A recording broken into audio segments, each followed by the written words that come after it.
Hi guys, welcome back. I'm Jay and this is Vroom Vroom.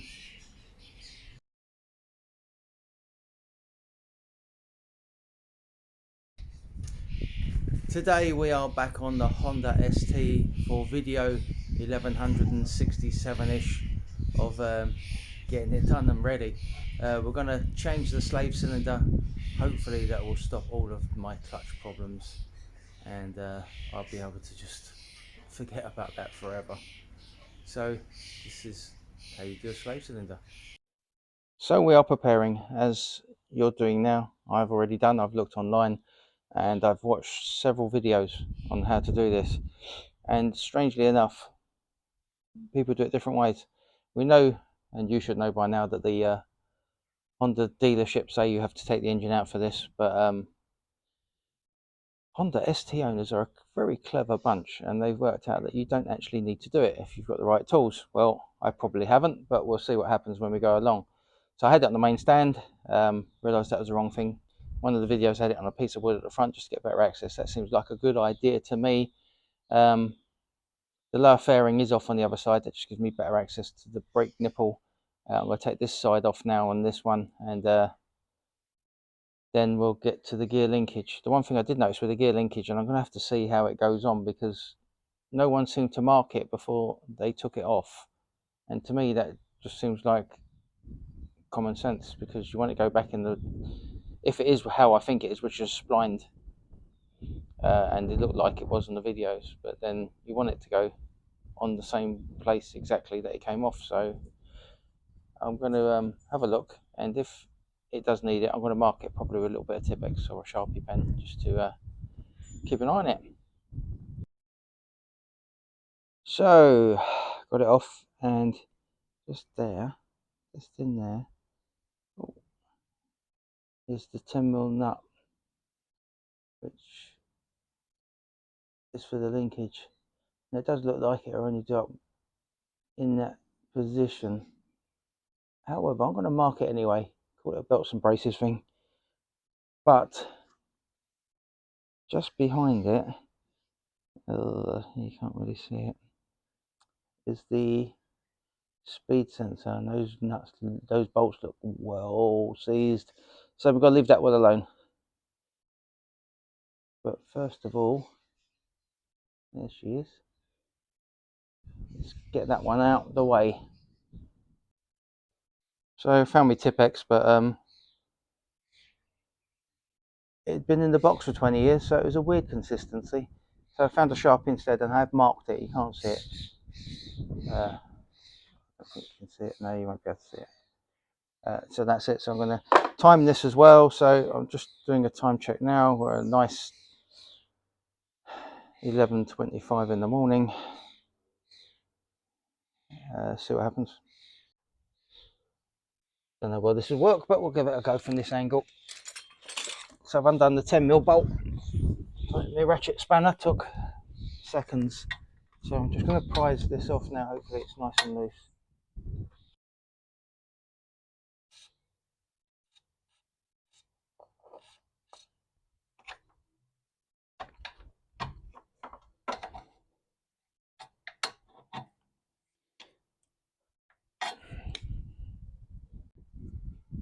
And a little bit of wiggling, and it did come off eventually.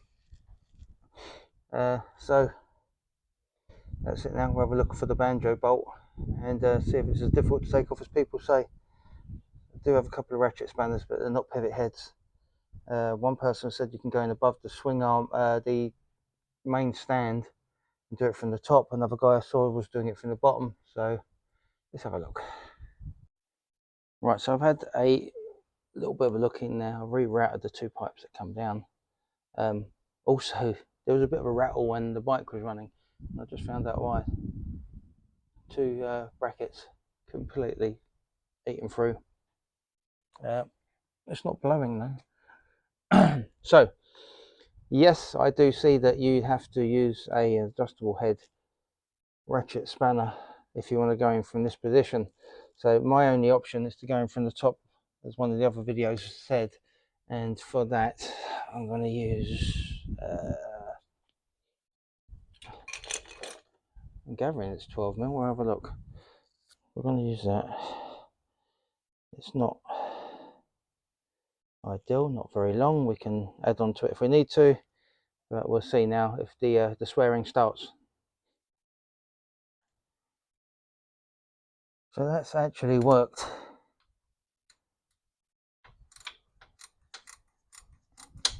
And this is what I'd consider to be one of the hardest bolts. So that's coming out. We're only, even with stopping to get other tools and bits and pieces, and not only get 10 minutes and we're starting to drip fluid already, so that is a really good sign. So I'm just going to get a container. So I got a container under. Now the video I saw when he got it from the top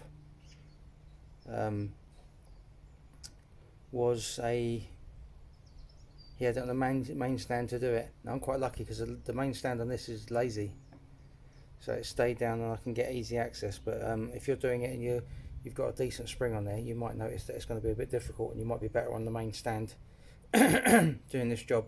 I just thought it'd give me easier access, and it hasn't kind of affected me so far.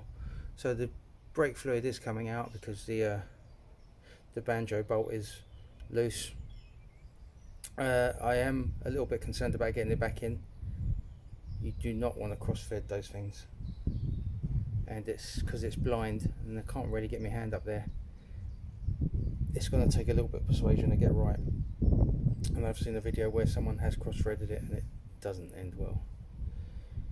So I'm going to carry on getting that banjo bolt out, and then we'll start on the 3 8mm bolts that are actually holding the slave cylinder.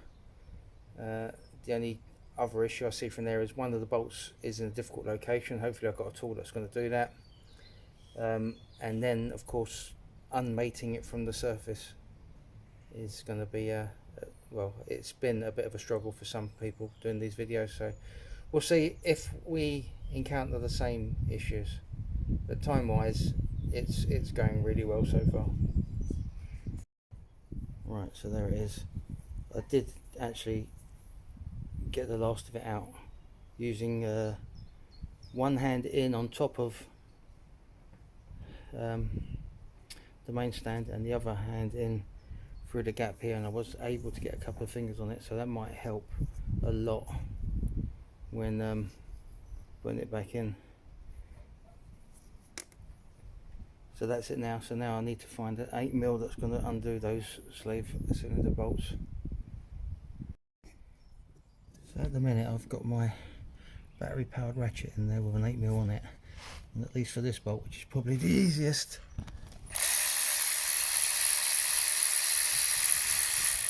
I've got access.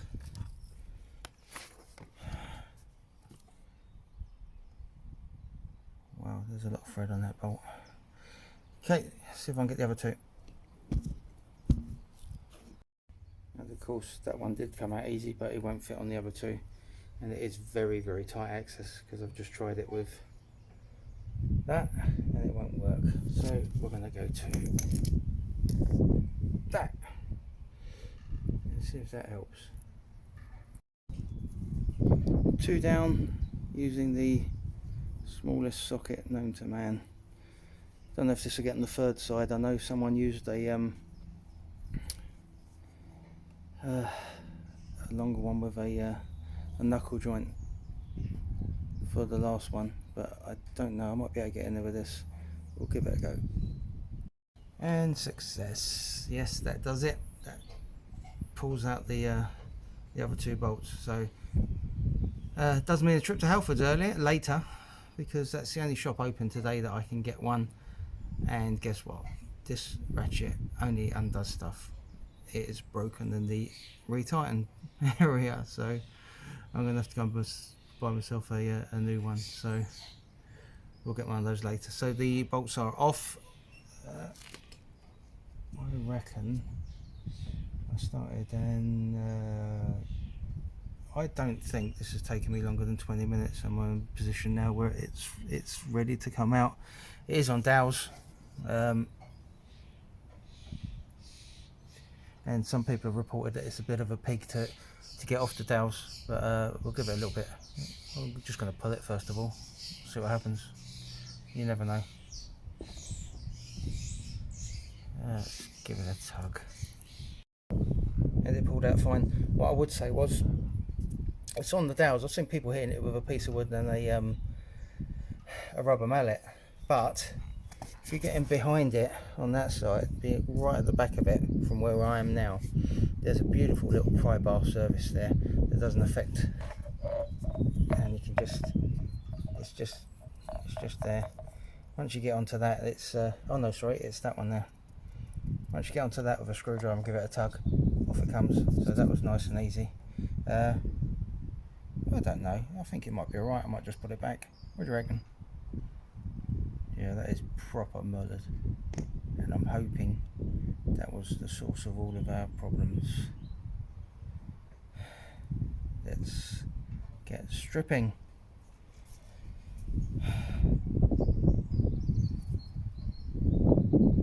That's the slave cylinder, not me. You don't want to see that, but this you might want to see. Right, so here it is, my improvised workbench, and wow. Wow. That is terrible. That is the worst one that I've seen, even looking at all the videos on YouTube.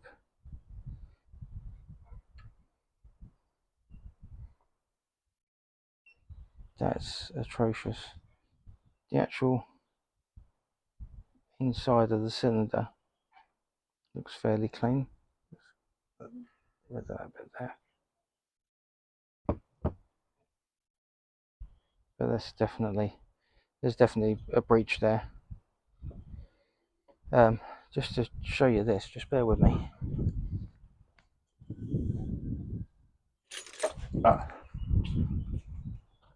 Give an example, look at this.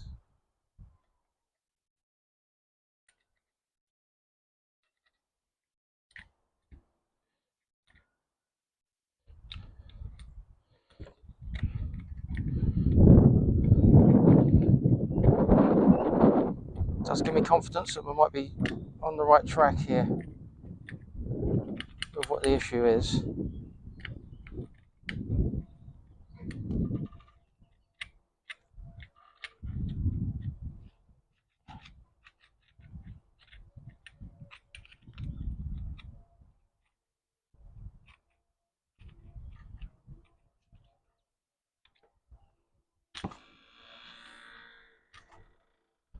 Sorry about the noise, it's my gate, you can hear in the wind.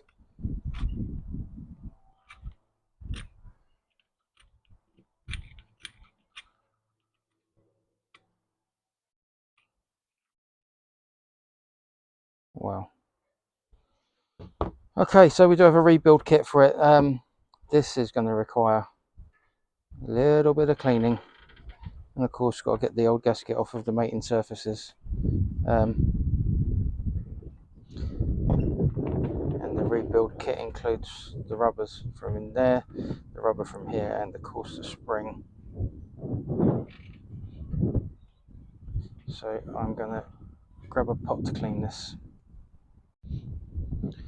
Right, so in the pot I've got some bit of everything really, but it's going to work. There's a lot of brake fluid in there from the recent flush that I've done on the bike, and also the well, a bit of diesel as well. It was originally used to clean up another project. So I'm just going to see how easily this comes up before I change the seals, just because I am aware that this stuff that I'm cleaning it is quite contaminated by now with smaller pieces. Right, so that looks okay, and this is going to take a whole lot of love.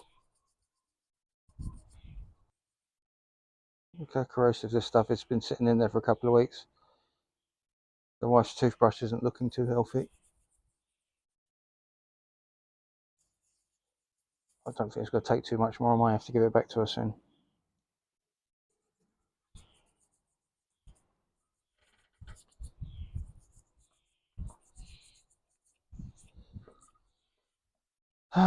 Right, so I am going to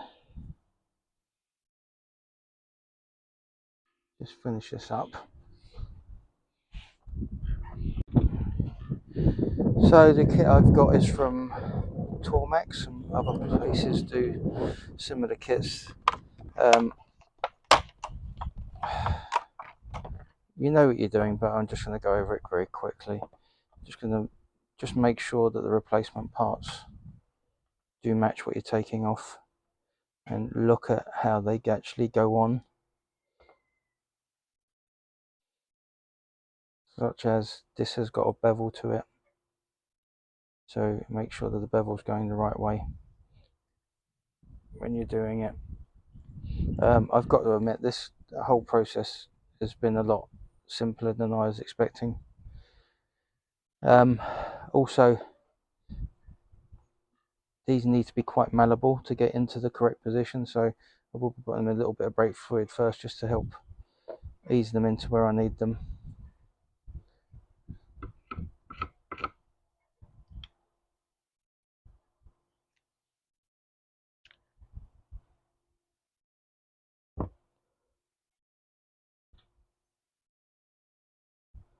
But that really does look, let's be polite, knackered.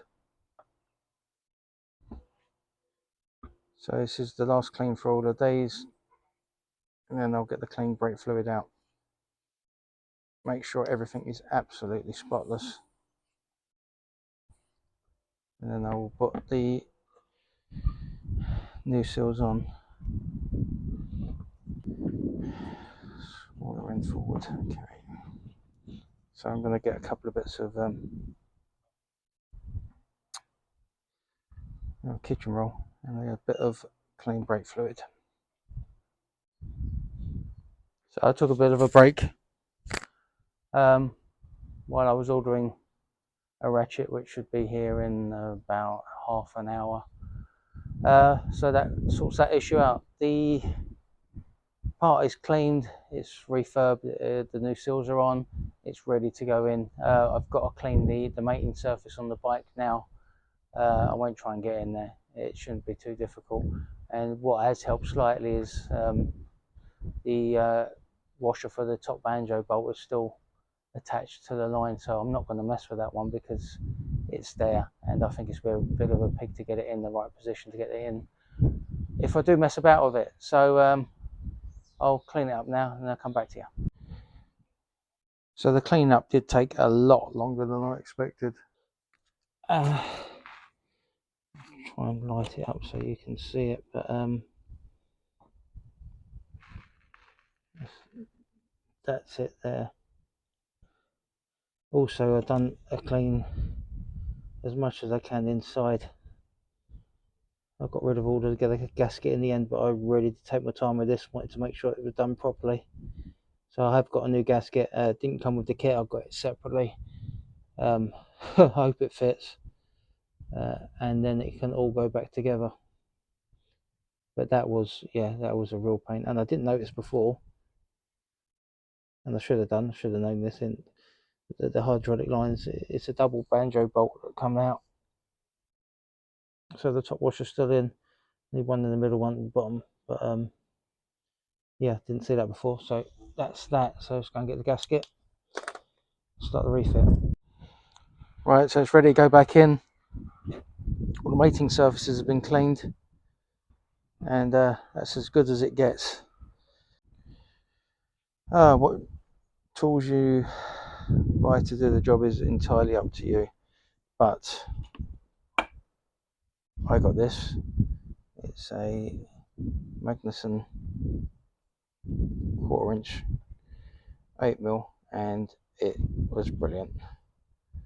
A couple of minutes, all 3 bolts are bedded in, and it's it's just something to add to the toolbox, so I'm well pleased with that. It was a really great purchase, saved me a shed load of time. And we're ready now to put the banjo bolt back in. Hopefully that goes okay, and then we'll start bleeding the clutch. Right, let's see if we can see the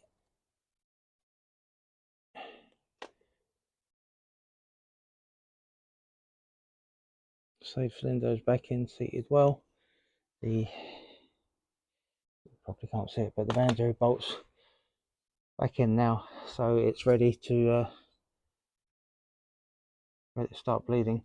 The only thing I haven't put back on is the gear linkage, but I just want to make sure I can get pressure up first before I go any further. So fingers crossed. We'll give that a go now. Well, the brake, the brake fluid gone in, and I've bled the system, and I seem to have a clutch. So it's looking good. So I'm just about to go for a test ride after I refit the gear linkage, and we'll see how that goes, and then it'll need a longer ride to see if it's still got the problem or not. But fingers crossed we've solved it, but we'll have to see shortly, because if that's not the answer, then I'm out of ideas. Well, I've just got back off of about a 20-minute test ride, and well, perfect, absolutely perfect. Clutch feels different. It's lovely, it's responsive. Everything's done now. The brakes are done, the clutch is done, all of the repairs have been made to this bike. It is a stunning bit of kit now, and will do someone very proud for the next 10 years or longer. So this goes up for sale probably tomorrow. I'm going to price it, it's a 2008 model, it is Cat N. I'm going to price it at 3,600, and to be honest, I should be having my hand bitten off at that price, because that is peanuts compared to what this bike is actually worth.